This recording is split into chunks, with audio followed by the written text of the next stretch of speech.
সেই দিন কিন্তু পালানোর রাস্তা খুঁজে পাবে না। একই সাথে বলে যেতে চাই, ধর্ম ব্যবসায়ী গোষ্ঠী সাবধান হয়ে যাও। একবার হামলা করেছে, কিছু বলি নাই। পাবনা হামলা করেছে, তবুও কিছু বলি নাই, নীরবে সহ্য করেছি। এবার রংপুরে হামলা করলাম, আবারও ধৈর্য ধরলাম, সহ্য করলাম, প্রশাসনের উপরে দায়িত্ব ছেড়ে দিলাম। পরবর্তীতে যদি হামলা হয়, এবার প্রতিবাদ নয়, প্রতিবাদ হবে। এমন প্রতিবাদ হবে, বাংলার রাস্তায় বেরোনোর সাহস পাবে না। এমন প্রতিবাদ হবে, বাংলার সাধারণ মুসলমান ধর্মমত মানুষ আপনাদেরকে ঘর থেকে খুঁজে বের করবে। এরপরে প্রতিবাদ হবে অন্য সুরে। লক্ষ লক্ষ ধর্মপ্রাণ মুসলমান, লক্ষ লক্ষ সহজ সরল, লক্ষ লক্ষ সত্যনিষ্ঠ মানুষ এই বাংলার রাজপথ দখল করে প্রতিবাদের ভাষা প্রকাশ করবে। সেই দিনের সামনে আসেন না, যেদিন আপনারা টিকতে পারবেন না। সেই দিনের সামনে আসেন না, যেদিন আপনাদের দিকে মানুষ পুঁতা নিক্ষেপ করবে, চেক ফলাবে। এরপরে যদি তৈরির দিকে হাত বাড়ান, তাহলে সেই হাত রাখবো না ইনশাল্লাহ। আপনাদের হাতকে, আপনাদের পিছ থেকে সংযত করেন। যখন বাংলার জনগণ মাঠে নামবে, সত্যনিষ্ঠ জনগণ যখন মাঠে নামবে, তখন পালানোর রাস্তা খুঁজে পাবেন না।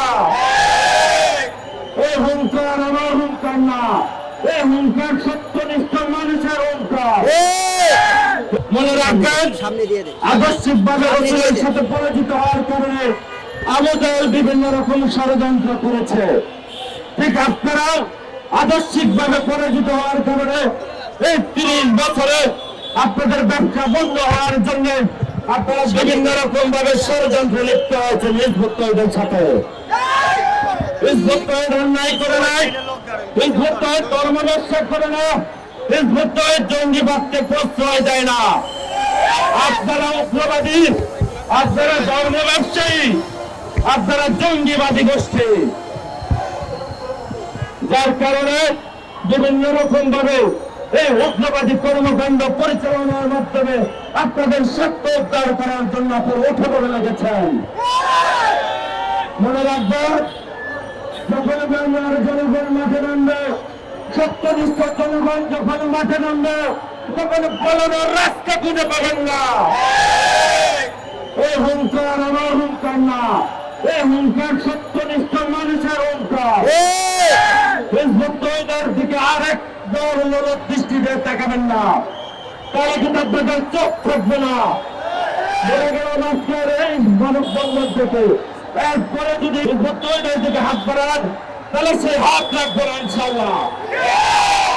আপনাদের হাতকে, আপনাদের পিছ থেকে সংযত করেন, নতুবা বাংলার জনগণ সঠিক জবাব কিন্তু ফেরত দেবে। আজকে যারা রংপুর বিছানায় কাতরাচ্ছেন, মেডিকেল বিছানায় কাতরাচ্ছে, আপনাদেরকে বলতে চাই, আপনারা কাজের হাত করেন যে মানুষগুলা আজকে বাংলার মানুষের জন্য, বাংলার মানুষের মুক্তির জন্য সংগ্রাম করে গেছে, সংগ্রাম করে যাচ্ছে।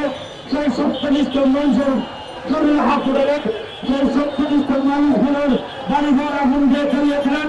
আপনারা কি ন্যায়ের ধারক নাকি অন্যায়ের ধারক? আজকে এই বাংলার জমিনটা পরিষ্কার হয়ে গেল।